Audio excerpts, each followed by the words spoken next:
As bodas de Luís Duarte, de Machado de Assis. Na manhã de um sábado, 25 de abril, andava tudo em alvoroço em casa de José Lemos.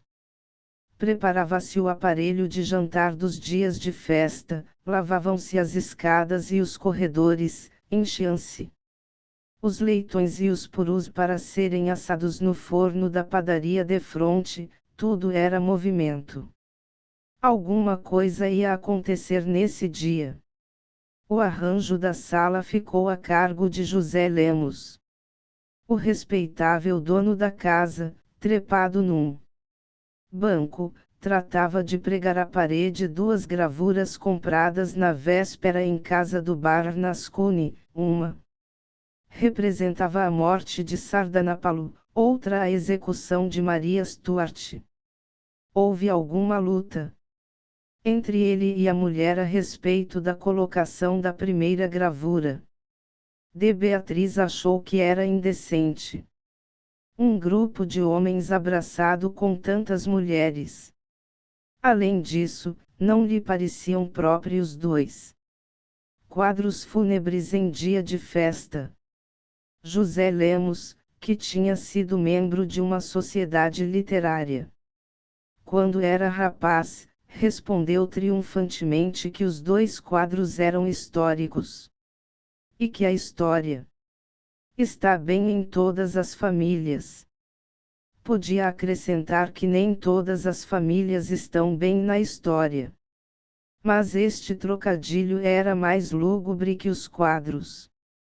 Beatriz, com as chaves na mão, mas sem a melena desgrenhada do soneto de Tolentino. Andava literalmente da sala para a cozinha, dando ordens, apressando as escravas, tirando toalhas e guardanapos lavados e mandando fazer compras, em suma, ocupada nas mil coisas que estão a cargo de uma dona de casa, máxime num dia de tanta magnitude. De quando em quando, chegava Dona Beatriz à escada que ia ter ao segundo andar, e gritava: "Meninas, venham almoçar." Mas parece que as meninas não tinham pressa, porque só depois das 9 horas acudirão ao oitavo chamado da mãe, já disposta a subir ao quarto das pequenas, o que era verdadeiro sacrifício da parte de uma senhora tão gorda. Eram duas moreninhas de Truz, as filhas do casal Lemos. Uma representava ter 20 anos. Outra 17, ambas eram altas e um tanto refeitas. A mais velha estava um pouco pálida, a outra, coradinha e alegre, desceu cantando não sei que romance do Alcazar, então em moda. Parecia que das duas a mais feliz seria a que cantava, não era, a mais feliz era a outra que nesse dia devia ligar-se pelos laços matrimoniais ao jovem Luís Duarte, com quem nutria longo e porfiado namoro. Estava pálida por ter tido uma insônia terrível, doença de que até então não padecera nunca. Doenças assim. Desceram as duas pequenas, tomaram a benção à mãe, que lhes fez um rápido discurso e foram à sala para falar ao pai. José Lemos, que pela 7ª vez trocava a posição dos quadros, consultou as filhas sobre se era melhor que a Stuart ficasse do lado do sofá ou do lado oposto. As meninas disseram que era melhor deixá-la onde estava, e esta opinião pôs termo às dúvidas de José Lemos, que deu por concluída a tarefa e foi almoçar. Além de José Lemos, sua mulher Dona Beatriz, Carlota, a noiva, e Luísa, estavam à mesa. Rodrigo Lemos e o menino Antônico, filhos também do casal Lemos. Rodrigo tinha 18 anos e Antônico 6, o Antônico era a miniatura do Rodrigo, distinguiam-se ambos por uma notável preguiça, e nisso eram perfeitamente irmãos. Rodrigo desde as 8 horas da manhã gastou o tempo em duas coisas: ler os anúncios do jornal e ir à cozinha saber em que altura estava o almoço. Quanto ao Antônico, tinha comido às 6 horas um bom prato de mingau, na forma de costume, e só se ocupou em dormir tranquilamente até que a mucama o foi chamar. O almoço correu sem novidade. José Lemos era homem que comia calado, Rodrigo contou-o enredo da comédia que vira na noite antecedente no ginásio, e não se falou em outra coisa durante o almoço. Quando este acabou, Rodrigo levantou-se para ir fumar, e José Lemos, encostando os braços na mesa, perguntou se o tempo ameaçava chuva. Efetivamente o céu estava sombrio, e a Tijuca não apresentava bom aspecto. Quando Antônico ia levantar-se, impetrada a licença, ouviu da mãe este aviso: "Olha lá, Antônico, não faças logo ao jantar o que fezes sempre que há gente de fora." "O que é que ele faz?" perguntou José Lemos. "Fica envergonhado e mete o dedo no nariz. Só os meninos tolos é que fazem isto, eu não quero semelhante coisa." O Antônico ficou envergonhado com a reprimenda e foi para a sala lavado em lágrimas. Beatriz correu logo atrás para acalentar o seu Benjamim, e todos os mais se levantaram da mesa. José Lemos indagou da mulher se não faltava nenhum convite, e depois de certificar-se que estavam convidados todos os que deviam assistir à festa, foi vestir-se para sair. Imediatamente foi incumbido de várias coisas: recomendar ao cabeleireiro que viesse cedo, comprar luvas para a mulher e as filhas, avisar de novo os carros, encomendar os sorvetes e os vinhos, e outras coisas. Mas em que poderia ser ajudado pelo jovem Rodrigo, se este homônimo do Cid não tivesse ido dormir para descansar o almoço?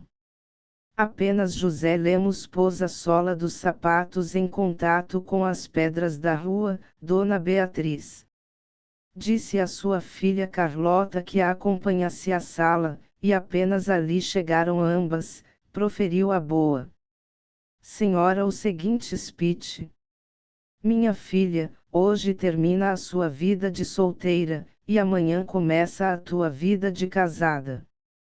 Eu, que já passei pela mesma transformação, sei praticamente que o caráter de uma senhora casada traz consigo responsabilidades gravíssimas. Bom é que cada qual aprenda à sua custa, mas eu sigo nisto o exemplo de tua avó, que na véspera da minha união com teu pai, expôs em linguagem clara e simples a significação do casamento e a alta responsabilidade dessa nova posição." Beatriz estacou. Carlota, que atribuiu o silêncio da mãe ao desejo de obter uma resposta, não achou melhor palavra do que um beijo amorosamente filial. Entretanto, se a noiva de Luiz Duarte tivesse espiado 3 dias antes pela fechadura do gabinete de seu pai, adivinharia que Beatriz recitava um discurso composto por José Lemos, e que o silêncio era simplesmente um eclipse de memória. Melhor fora que Beatriz, como as outras mães, tirasse alguns conselhos do seu coração e da sua experiência. O amor materno é a melhor retórica deste mundo. Mas o senhor José Lemos, que conservara desde a juventude um cestro literário, achou que fazia mal expondo a cara metade a alguns erros gramaticais numa ocasião tão solene. Continuou Beatriz o seu discurso, que não foi longo, e terminou perguntando se realmente Carlota amava o noivo, e se aquele casamento não era, como podia acontecer, um resultado de despeito? A moça respondeu que amava o noivo tanto como a seus pais. A mãe acabou beijando a filha com ternura, não estudada na prosa de José Lemos. Pelas 2 horas da tarde voltou este, suando em bica, mas satisfeito de si, porque além de ter dado conta de todas as incumbências da mulher, relativas aos carros, cabeleireiro, etc., conseguiu que o tenente Porfírio fosse lá jantar, coisa que até então estava duvidosa. O tenente Porfírio era o tipo do orador de sobremesa, possuía o entono, a facilidade, a graça. Todas as condições necessárias a esse mister. A posse de tão belos talentos proporcionava ao tenente Porfírio alguns lucros de valor, raro domingo ou dia de festa jantava em casa. Convidava-se o tenente Porfírio com a condição tácita de fazer um discurso, como se convida um músico para tocar alguma coisa. O tenente Porfírio estava entre o creme e o café, e não se cuide que era a cepipe. Gratuito, o bom homem, se bem falava, melhor comia. De maneira que, bem pesadas as coisas, o discurso valia o jantar. Foi grande assunto de debate nos 3 dias anteriores ao dia das bodas, se o jantar devia preceder a cerimônia ou vice-versa. O pai da noiva inclinava-se a que o casamento fosse celebrado depois do jantar, e nisto era apoiado pelo jovem Rodrigo, que com uma sagacidade digna de estadista, percebeu que, no caso contrário, o jantar seria muito tarde. Prevaleceu entretanto a opinião de Beatriz, que achou esquisito ir para a igreja com a barriga cheia. Nenhuma razão teológica ou disciplinar se opunha a isso, mas a esposa de José Lemos tinha opiniões especiais em assunto de igreja. Venceu a sua opinião. Pelas 4 horas começaram a chegar convidados. Os primeiros foram os Vilelas, família composta de Justiniano Vilela, chefe de seção aposentado, de Margarida, sua esposa, e de Augusta, sobrinha de ambos. A cabeça de Justiniano Vilela, se pode chamar cabeça a uma jaca metida numa gravata de 5 voltas, era um exemplo da prodigalidade da natureza quando quer fazer cabeças grandes. Afirmavam, porém, algumas pessoas que o talento não correspondia ao tamanho, posto que tivesse corrido algum tempo o boato contrário. Não sei de que talento falavam essas pessoas, e a palavra pode ter várias explicações. O certo é que um talento teve Justiniano Vilela, foi a escolha da mulher. Senhora que, apesar dos seus 46 anos bem puxados, ainda merecia, no entender de José Lemos, 10 minutos de atenção. Trajava Justiniano Vilela como é de uso em 3 reuniões, e a única coisa verdadeiramente digna de nota eram os seus sapatos ingleses de apertar no peito do pé por meio de cordões. Ora, como o marido de Margarida tinha horror às calças compridas, aconteceu que apenas se sentou. Deixou patente a alvura de um fino e imaculado par de meias. Além do ordenado com que foi aposentado, tinha Justiniano Vilela uma casa e 2 molecotes, e com isto ia vivendo menos mal. Não gostava de política, mas tinha opiniões assentadas a respeito dos negócios públicos.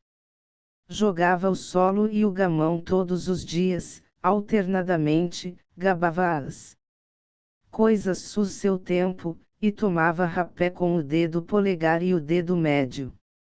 Outros convidados foram chegando, mas em pequena quantidade, porque à cerimônia e ao jantar só devia assistir um pequeno número de pessoas íntimas. Às 4h30 chegou o padrinho, Dr. Valença, e a madrinha sua irmã viúva, de Virgínia.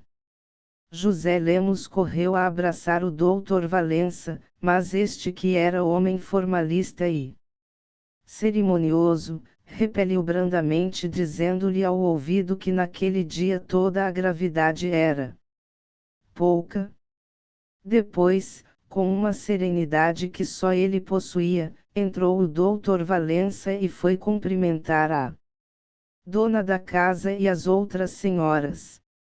Era ele homem de seus 50 anos, nem gordo nem magro, mas dotado de um largo peito e um largo abdômen que lhe davam maior gravidade ao rosto e às maneiras. O abdômen é expressão mais positiva da gravidade humana. Um homem magro tem necessariamente os movimentos rápidos, ao passo que para ser completamente grave precisa ter os movimentos tardos e medidos.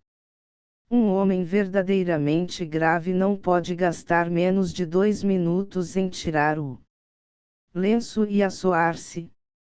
O Dr. Valença gastava 3 quando estava com defluxo e 4 no estado normal. Era um homem gravíssimo. Insisto neste ponto porque é a maior prova de inteligência do Dr. Valença. Compreendeu este advogado, logo que saiu da academia, que a primeira condição para merecer a consideração dos outros era ser grave, e indagando o que era gravidade, pareceu-lhe que não era nem o peso da reflexão, nem a seriedade do espírito, mas unicamente certo mistério do corpo, como se lhe chama La Rochefoucauld, o qual mistério, acrescentar ao leitor, é como a bandeira dos neutros em tempo de guerra, salva do exame a carga que cobre. Podia-se dar uma boa gratificação a quem descobrisse uma ruga na casaca do Dr. Valença. O colete tinha apenas 3 botões e abria-se até ao pescoço em forma de coração. Um elegante claque completava a toilette do Dr. Valença. Não era ele bonito de feições no sentido afeminado que alguns dão à beleza masculina, mas não deixava de ter certa correção nas linhas do rosto, o qual se cobria de um véu de serenidade que lhe ficava a matar. Depois da entrada dos padrinhos, José Lemos perguntou pelo noivo, e o Dr. Valença respondeu que não sabia dele. Eram já 5 horas. Os convidados, que cuidavam ter chegado tarde para a cerimônia, ficaram desagradavelmente surpreendidos com a demora, e Justiniano Vilela confessou ao ouvido da mulher que estava arrependido de não ter comido alguma coisa antes. Era justamente o que estava fazendo o jovem Rodrigo Lemos, desde que percebeu que o jantar viria lá para as 7 horas. A irmã do Dr. Valença, de quem não falei detidamente por ser uma das figuras insignificantes que jamais produziu a raça de Eva, apenas entrou, manifestou logo o desejo de ir ver a noiva, e Beatriz saiu com ela da sala, deixando plena liberdade ao marido, que encetava uma conversação com a interessante esposa do Sr. Vilela. Os noivos de hoje não se apressam, disse filosoficamente Justiniano, quando eu me casei. Fui o primeiro que apareceu em casa da noiva. A esta observação, toda filha do estômago implacável do ex-chefe de seção, o Dr. Valença respondeu dizendo: compreendo a demora e a comoção de aparecer diante da noiva. Todos sorriram ouvindo esta defesa do noivo ausente e a conversa tomou certa animação.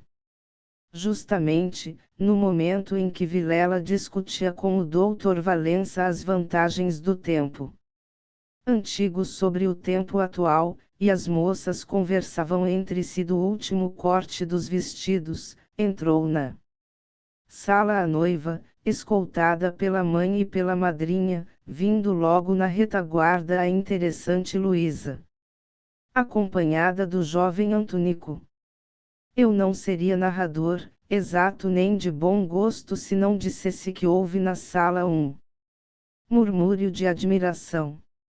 Carlota estava efetivamente deslumbrante com o seu vestido branco, e a sua grinalda de flores de laranjeira, e o seu finíssimo véu, sem outra jóia mais que os seus olhos negros, verdadeiros diamantes da melhor água. José Lemos interrompeu a conversa em que estava com a esposa de Justiniano e contemplou-a. Filha. Foi a noiva apresentada aos convidados, e conduzida para o sofá, onde se sentou entre a madrinha e o padrinho. Este, pondo o claque em pé sobre a perna, e sobre o claque a mão aperta-a numa luva de 3.500, disse a afilhada palavras de louvor que a moça ouviu corando e, sorrindo, aliança amável de vaidade e modéstia. Ouviram-se passos na escada, e já o senhor José Lemos esperava ver entrar o futuro genro. Quando assomou à porta o grupo dos irmãos Valadares. Destes dois irmãos, o mais velho, que se chamava Calixto, era um homem amarelo, nariz aquilino, cabelos e olhos redondos. Chamava-se o mais moço Eduardo, e só se diferenciava do irmão na cor, que era vermelha. Eram ambos empregados numa companhia, e estavam na flor dos 40 para cima. Outra diferença havia, era que Eduardo cultivava a poesia quando as cifras lhe permitiam, ao passo que o irmão era inimigo de tudo o que cheirava à literatura. Passava o tempo, e nem o noivo, nem o tenente Porfírio davam sinais de si. O noivo era essencial para o casamento, e o tenente para o jantar. Eram 5:30 quando apareceu finalmente Luiz Duarte. Houve um glória in excelsis Deo no interior de todos os convidados. Luiz Duarte apareceu à porta da sala, e daí mesmo fez uma cortesia geral, cheia de graça e tão cerimoniosa que o padrinho lhe invejou. Era um rapaz de 25 anos, tez muielva, bigode louro e sem barba nenhuma. Trazia o cabelo apartado no centro da cabeça. Os lábios eram tão rubros que um dos Valadares disse ao ouvido do outro, parece que os tingiu. Em suma, Luiz Duarte era uma figura capaz de agradar a uma moça de 20 anos, e eu não teria grande repugnância em chamar-lhe um Adonis, se ele realmente o fosse. Mas não era. Dada a hora, saíram os noivos, os pais e os padrinhos, e foram à igreja, que ficava perto. Os outros convidados ficaram em casa, fazendo as honras dela a menina Luísa e o jovem Rodrigo, a quem o pai foi chamar, e que apareceu logo trajado no rigor da moda. É um par de pombos, disse a senhora de Margarida Vilela, apenas saiu a comitiva. É verdade. Disseram em coro os dois irmãos Valadares e Justiniano Vilela. A menina Luísa, que era alegre por natureza, alegrou a situação, conversando com as outras moças, uma das quais, a convite seu, foi tocar alguma coisa ao piano. Calixto Valadares suspeitava que houvesse uma omissão nas escrituras, e vinha a ser que entre as pragas do Egito devia ter figurado o piano. Imagine o leitor com que cara viu ele sair uma das moças do seu lugar e dirigir-se ao fatal instrumento. Soltou um longo suspiro e começou a contemplar as duas gravuras compradas na véspera. Que magnífico é isso! Exclamou ele diante do Sardanapalo, quadro que achava detestável. Foi papai quem escolheu, disse Rodrigo, e foi essa a primeira palavra que pronunciou desde que entrou na sala. Pois, senhor, tem bom gosto, continuou Calixto, não sei se conhecem o assunto do quadro. O assunto é Sardanapalo, disse afoitamente Rodrigo. Bem sei, retrucou Calixto, estimando que a conversa pegasse, mas pergunto se não pode acabar, soaram os primeiros compassos. Eduardo, que na sua qualidade de poeta, devia amar a música, aproximou-se do piano e inclinou-se sobre ele na posição melancólica de um homem que conversa com as musas. Quanto ao irmão, não tendo podido evitar a cascata de notas, foi sentar-se ao pé de Vilela, com quem travou conversa, começando por perguntar que horas eram no relógio dele. Era tocar na tecla mais preciosa do ex-chefe de seção. É já tarde, disse este com voz fraca, olhe, 6 horas. Não podem tardar muito. Eu sei. A cerimônia é longa, e talvez não achem o padre. Os casamentos deviam fazer-se em casa e de noite. É a minha opinião. A moça terminou o que estava tocando, Calixto suspirou. Eduardo, que estava encostado ao piano, cumprimentou a executante com entusiasmo. Por que não toca mais alguma coisa? Disse ele. É verdade, Mariquinhas, toca alguma coisa da sonâmbula, disse Luísa obrigando a amiga a sentar-se. Sim. Assã. Eduardo não pode acabar, viu em frente os dois olhos repreensivos do irmão e fez uma careta. Interromper uma frase e fazer uma careta podia ser indício de um calo. Todos assim pensarão. Exceto Vilela, que, julgando os outros por si, ficou convencido de que algum grito agudo do estômago tinha interrompido a voz de Eduardo. É, como acontece às vezes, a dor alheia despertou a própria, de maneira que o estômago de Vilela formulou um verdadeiro ultimátum, ao qual o homem cedeu, aproveitando a intimidade que tinha na casa e indo ao interior sob pretexto de dar exercício às pernas. Foi uma felicidade. A mesa, que já tinha em cima de si alguns acepipes convidativos, apareceu como uma verdadeira fonte de Moisés aos olhos do ex-chefe de seção. 2 pastelinhos e um croquete foram os parlamentares que Vilela mandou ao estômago rebelado e com os quais aquela víscera se conformou. No entanto, de Mariquinhas fazia maravilhas ao piano, Eduardo encostado à janela parecia meditar um suicídio, ao passo que o irmão brincando com a corrente do relógio umas confidências de Dona Margarida a respeito do mau serviço dos escravos. Quando Rodrigo passeava de um lado para outro, dizendo de vez em quando em voz alta: já tardão. Eram 6h15, nada de carros, algumas pessoas já estavam impacientes.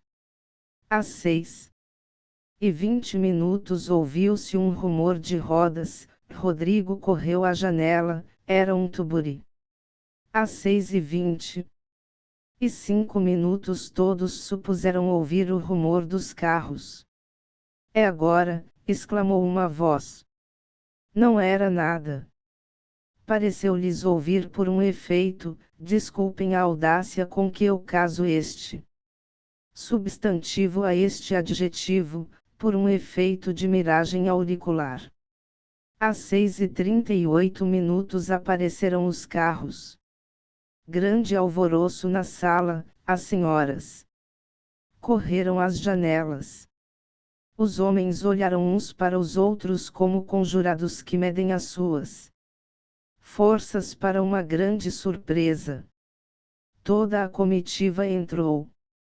As escravas da casa, que espreitavam do corredor a entrada dos noivos, causaram uma verdadeira surpresa assim à moça, deitando-lhe sobre a cabeça um dilúvio de folhas de rosa. Cumprimentos e beijos, houve tudo quanto se faz em tais ocasiões. O senhor José Lemos estava contentíssimo, mas caiu-lhe água na fervura quando soube que o tenente Porfírio não tinha chegado. É preciso mandá-lo chamar. A esta hora, murmurou Calixto Valadares. Sem o Porfírio não há festa completa, disse o senhor José Lemos confidencialmente ao doutor Valença. Papai, disse Rodrigo, eu creio que ele não vem. É impossível. São quase 7 horas. E o jantar já nos espera, acrescentou de Beatriz. O voto de Beatriz pesava muito no ânimo de José Lemos, por isso não insistiu. Não houve remédio senão sacrificar o tenente. Mas o tenente era o homem das situações difíceis, o salvador dos lances arriscados. Mal acabava de Beatriz de falar, e José Lemos de assentir mentalmente à opinião da mulher, ouviu-se a escada a voz do tenente Porfírio. O dono da casa soltou um suspiro de alívio e satisfação. Entrou na sala o longamente esperado conviva. Pertencia o tenente a essa classe feliz de homens que não têm idade, uns lhe davam 30 anos. Outros 35 e outros 40, alguns chegavam até os 45, e tanto esses como os outros podiam ter igualmente razão. A todas as hipóteses se prestavam a cara e as suíças castanhas do tenente. Era ele. Magro e de estatura meã, vestia com certa graça, e, comparado com um boneco não havia grande diferença. A única coisa que destoava um pouco era o modo de pisar, o tenente Porfírio pisava para fora a tal ponto, que da ponta do pé esquerdo à ponta do pé direito, quase se podia traçar uma linha reta. Mas como tudo tem compensação, usava ele sapatos raços de verniz, mostrando um fino par de meias de fio de Escócia mais lisas que a superfície de uma bola de bilhar. Entrou com a graça que lhe era peculiar. Para cumprimentar os noivos arredondou o braço direito, pôs a mão atrás das costas segurando o chapéu, e curvou profundamente o busto, ficando em posição que fazia lembrar, de longe, os antigos lampiões das nossas ruas.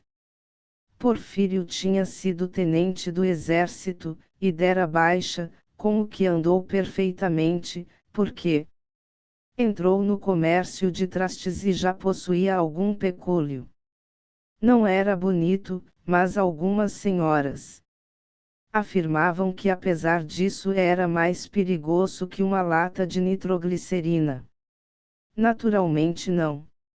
Devia essa qualidade à graça da linguagem, pois falava sibilando muito a letra S, dizia assim: as minhas botas.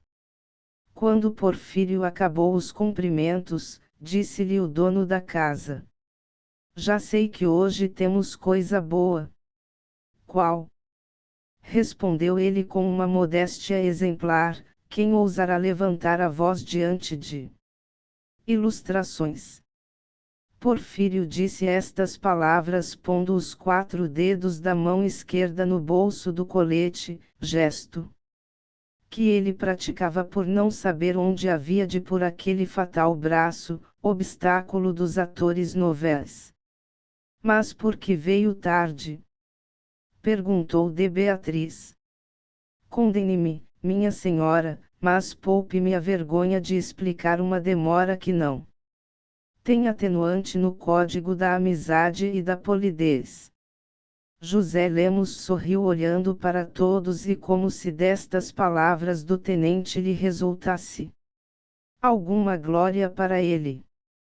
Mas Justiniano Vilela que, apesar dos pestelinhos, sentia-se impelido para a mesa, exclamou velhacamente: felizmente chegou a hora de jantar. É verdade, vamos para a mesa, disse José Lemos dando o braço a de Margarida e a de Virgínia. Seguiram-se os mais em procissão. Não há mais júbilo nos peregrinos de Meca do que houve nos convivas ao avistarem uma longa mesa, profusamente servida, alastrada de porcelanas e cristais, assados, doces e frutas.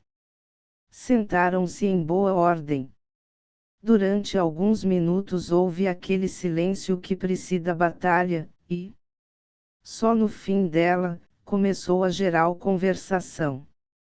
Quem diria há um ano, quando eu aqui apresentei o nosso Duarte, que ele seria hoje noivo desta interessante de Carlota? Disse o doutor Valença limpando os lábios com o guardanapo, e lançando um benévolo olhar para a noiva. É verdade, disse de Beatriz. Parece dedo da providência, opinou a mulher de Vilela. Parece, e é, disse de Beatriz. Se é o dedo da providência, acudiu o noivo, agradeço aos céus o interesse que toma por mim. Sorriu de Carlota e José Lemos achou o dito de bom gosto e digno de um gênero. Providência ou acaso? Perguntou o tenente. Eu sou mais pelo acaso.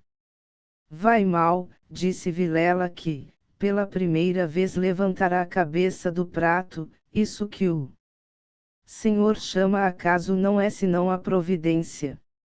O casamento e a mortalha no céu se talha. Ah! O senhor acredita nos provérbios. É a sabedoria das nações, disse José Lemos. Não, insistiu o tenente Porfírio, repare que para cada provérbio afirmando a coisa contrária, os provérbios mentem. Eu creio que foi simplesmente um felicíssimo acaso, ou antes uma lei de atração das almas que fez com que o senhor Luiz Duarte se aproximasse da interessante filha do nosso anfitrião. José Lemos ignorava até aquela data se era anfitrião, mas considerou que da parte de Porfírio não podia vir coisa má. Agradeceu sorrindo o que lhe pareceu cumprimento, enquanto se servia da gelatina que Justiniano Vilela dizia estar excelente. As moças conversavam baixinho e sorrindo, os noivos estavam embebidos com a troca de palavras amorosas, ao passo que Rodrigo palitava os dentes com tal ruído, que a mãe não pode deixar de lhe lançar um desses olhares fulminantes que eram as suas melhores armas. Quer gelatina, senhor Calixto? Perguntou José Lemos com a colher no ar. Um pouco, disse o homem de cara amarela. A gelatina é excelente. disse pela terceira vez o marido de Margarida, e tão envergonhada ficou a mulher com estas palavras do homem que não o pode reter um gesto de desgosto. Meus senhores, disse o padrinho, eu bebo aos noivos. Bravo! Disse uma voz. Só isso? Perguntou Rodrigo, deseja-se uma saúde historiada. Mamãe, eu quero gelatina. Disse o menino Antônico. Eu não sei fazer discursos, bebo simplesmente a saúde dos noivos. Todos beberão. Quero gelatina. Insistiu o filho de José Lemos. Beatriz sentiu ímpetos de Medéia, o respeito aos convidados impediu que ali houvesse uma cena grave. A boa senhora limitou-se a dizer a um dos serventes: leva isto a Nhonho. O Antônico recebeu o prato, e entrou a comer como comem as crianças quando não têm vontade, levava uma colherada à boca e demorava-se tempo infinito rolando o conteúdo da colher entre a língua e o paladar, ao passo que a colher, empurrada por um lado, formava na bochecha direita uma pequena elevação. Ao mesmo tempo agitava o pequeno as pernas de maneira que batia alternadamente na cadeira e na mesa. Enquanto se davam estes incidentes, em que ninguém realmente reparava, a conversa continuava seu caminho. O doutor Valença discutia com uma senhora a excelência do vinho xerez, e Eduardo Valadares recitava uma décima à moça que lhe ficava ao pé. De repente levantou-se José Lemos. Siu! Siu! Siu! Gritaram todos impondo silêncio. José Lemos pegou num copo e disse aos circunstantes: não é, meus senhores, a vaidade de ser ouvido por tão notável assembleia que me obriga a falar. É um alto dever de cortesia, de amizade, de gratidão, um desses deveres que podem mais que todos os outros, dever santo, dever imortal. A estas palavras a assembleia seria cruel se não aplaudisse. O aplauso não atrapalhou o orador, pela simples razão de que ele sabia o discurso de cor. Sim, senhores. Curvo-me a esse dever, que é para mim a lei mais santa e imperiosa. Eu bebo aos meus amigos, a estes sectários do coração, a estas vestais, tanto masculinas como femininas, do puro fogo da amizade. Aos meus amigos. A amizade.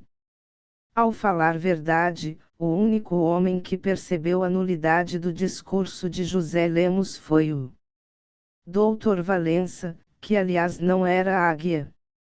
Por isso mesmo levantou-se e fez um brinde aos talentos oratórios do anfitrião. Seguiu-se a estes dois brindes o silêncio de uso, até que Rodrigo, dirigindo-se ao tenente Porfírio, perguntou-lhe se havia deixado a musa em casa. É verdade. Queremos ouvi-lo, disse uma senhora, dizem que fala tão bem. Minha senhora. Respondeu Porfírio com aquela modéstia de um homem que se supõe um S. João Boca de Ouro. Distribuiu-se o champanhe, e o tenente Porfírio levantou-se. Vilela, que se achava um pouco distante, pôs a mão em forma de concha atrás da orelha direita, ao passo que Calixto, ficando um olhar profundo sobre a toalha, parecia estar contando os fios do tecido. José Lemos chamou a atenção da mulher, que nesse momento servia uma castanha gelada ao implacável Antônico. Todos os mais estavam com os olhos no orador.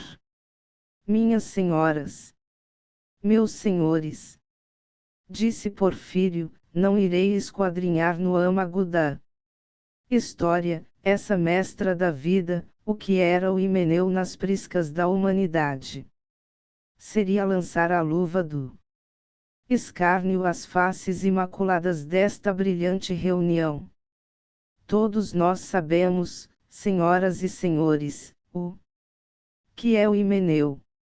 O Himeneu é a rosa, rainha dos vergés, abrindo as pétalas rubras, para amenizar os cardos, os abrolhos, os espinhos da vida.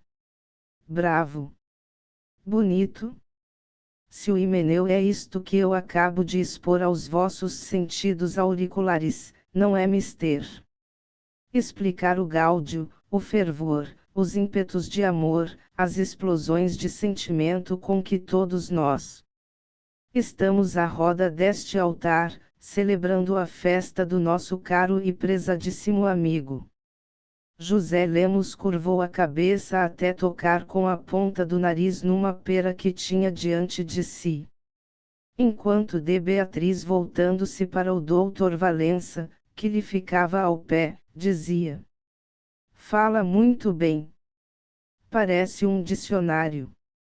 José Porfírio continuou: sinto, senhores, não ter um talento digno do assunto.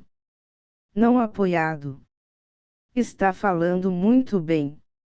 Disseram muitas vozes em volta do orador. Agradeço a bondade de Vexas, mas eu persisto na crença de que não tenho o talento capaz de arcar com um objeto de tanta magnitude. Não apoiado. Vexas. Confundem-me, respondeu Porfírio curvando-se. Não tenho esse talento, mas sobra-me boa vontade, aquela boa vontade com que os apóstolos plantaram no mundo a religião do Calvário, e graças a este sentimento poderei resumir em 2 palavras o brinde aos noivos. Senhores, 2 flores nasceram em diverso canteiro, ambas pulcras, ambas recendentes, ambas cheias de vitalidade divina. Nasceram uma para outra, era o cravo e a rosa vivia para o cravo vivia para a rosa. Veio uma brisa e comunicou os perfumes das 2 flores, e as flores, conhecendo que se amavam, correram uma para a outra. A brisa apadrinhou essa união. A rosa e o cravo ali consorciados no amplexo da simpatia, a brisa ali está honrando a nossa reunião. Ninguém esperava pela brisa, a brisa era o doutor Valença. Estrepidosos aplausos celebraram este discurso em que o Calvário andou unido ao cravo e à rosa. Porfírio sentou-se com a satisfação íntima de ter cumprido o seu dever. O jantar chegava ao fim, eram 8h30, vinham chegando alguns músicos para o baile. Todavia, ainda houve uma poesia de Eduardo Valadares e alguns brindes a todos os presentes. E a alguns ausentes. Ora, como os líquers iam ajudando as moças, travou-se especial combate entre o tenente Porfírio e Justiniano Vilela, que, só depois de animado, pode entrar na arena. Esgotados os assuntos, fez Porfírio um brinde ao exército e aos seus generais, e Vilela outro à união das províncias do império. Neste terreno os assuntos não podiam escassear. Quando todos se levantaram da mesa, lá ficaram os 2 brindando calorosamente todas as ideias práticas e úteis deste mundo, e do outro. Seguiu-se o baile, que foi animadíssimo e durou até às 3h da manhã. Nenhum incidente perturbou esta festa.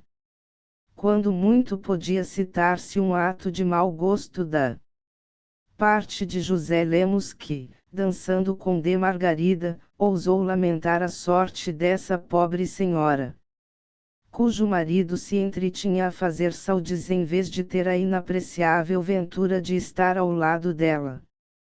De Margarida sorriu, mas o incidente não foi adiante. Às 2 horas retirou-se o Dr. Valença com a família, sem que durante a noite, e apesar da familiaridade da reunião, perdesse um átomo sequer da gravidade habitual. Calixto Valadares esquivou-se na ocasião em que a filha mais moça de Dona Beatriz ia cantar ao piano. Os mais foram se retirando a pouco e pouco. Quando a festa acabou de todo, ainda os 2 últimos abencerragens do copo e da mesa lá estavam levantando brindes de todo e tamanho. O último brinde de Vilela foi ao progresso do mundo por meio do café e do algodão, e o de Porfírio ao estabelecimento da paz universal. Mas o verdadeiro brinde dessa festa memorável foi um pequerrucho que viu em janeiro do ano seguinte, o qual perpetuará a dinastia dos Lemos, se não morrer na crise da dentição. As bodas de Luís Duarte, de Machado de Assis. Fonte: Assis, Machado de Histórias da Meia-Noite. São Paulo, LEL, SD. P176-246. Coleção Obras Ilustradas de Machado de Assis, V1. Texto proveniente de A Biblioteca Virtual do Estudante Brasileiro, a Escola do Futuro da Universidade de São Paulo. Permitido o uso apenas para fins educacionais.